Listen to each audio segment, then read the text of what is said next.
again, Bladers. It's Ferdinand once again for another set of the week in which we're going to look at Vex Cards of Hate. So let's go right ahead into our first card, which is Mex Meteor, which has a play effect: reveal the top card of the store. If it has a type, each player must flip all cards of that type. Gain 4 RP for each card.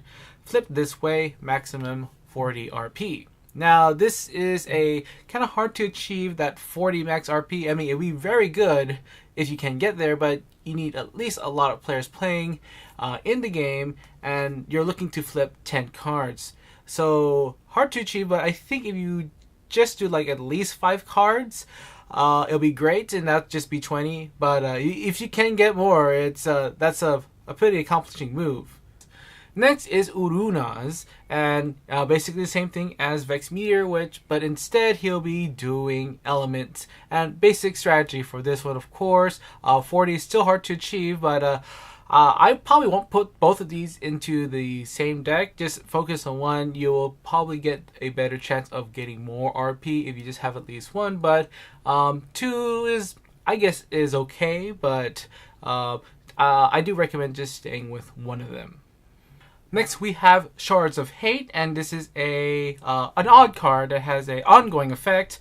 This card counts as all elements. It also has a score: gain 3 RP for each different element in your tableau. It looks like it just need a little help on how this kind of functions. I could see the potential in this one a bit, but for all, as all elements, it can use as much as possible, but it doesn't work for scoring, so it's kind of bad if you're going to use something like a mono deck to build up your points at the end. Now, as far as the score effect goes, you're looking to get at least 18 RP max from this. So I'm not very fond with this card. It's endless.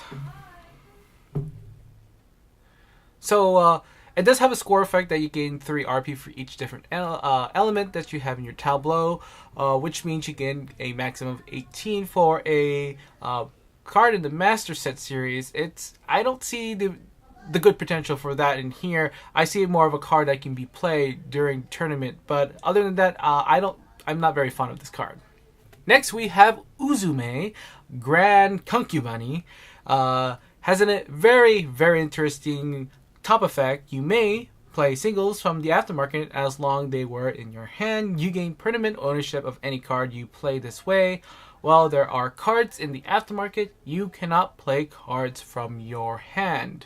So I guess you can play this more like a wild card. Hopefully you can get something good during the tournament, or if you're a clasher, maybe you can pick up something that you don't have to pay for. I see this more used, if you can get it, more in the first and second tournament, so you can help yourself getting some extra cards if you want from the aftermarket. But again, you're taking a big chance, and there's a little bit of risk in there. This is a card that I would maybe hold off during the tournament until you see something that is good in the aftermarket. And finally, we reach our super rare, which is Princess Cory. Has a top effect: when a player must choose a target for a clash or card effect, you choose the target instead. The target still must be legal.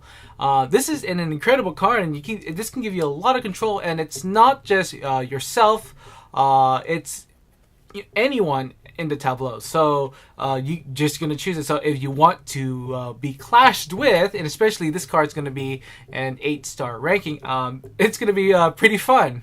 I mean, specifically it says target, so that means it's either any card in your tableau or anything that is a target that specifically says another card that specifically says that to target something else, or at least choose something else. So it could be a target, a single, a deck box, or even a player. So you can just keep choosing yourself if you want to keep clashing, or someone else if you don't want to clash with them. And lastly, we have the Argent box of the Underworld.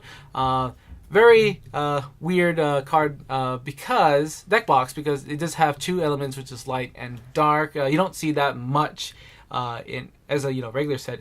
You can look for those in some of the promo cards. But moving on, it has an ongoing effect. At the start of each of your turns, you may look at the top card of the store. Either put it into the bottom of the store, return it to the top, or add it to your hand. As you add it to your hand, gain 18 RP and flip this card. So this is mighty useful if you're going to do 4 clashes or try to check out the top card of the deck. Talking about synergy about this set, though, as I mentioned before, the Mex Meteor and Urunaz, don't put them together. Most of the cards here don't exactly work together. I mean, you could use Chartered Hate with Urunaz, but it's a little redundant, and I think it's a little better than itself if you can get that way. But I think most of the cards here just you're better to look for other combos in the core set or for other sets. Moving on to versatility, I think Shards of Haste may work with some of the cards in there. There are a bunch of cards that relate with elements, so just any card that you get from your starter set will absolutely work for Shards of Hate. Also with Uzume, you're also looking for those high level mages that does something with the aftermarket. Anyway, chase the Price Sculptor and the other mage, Kashta.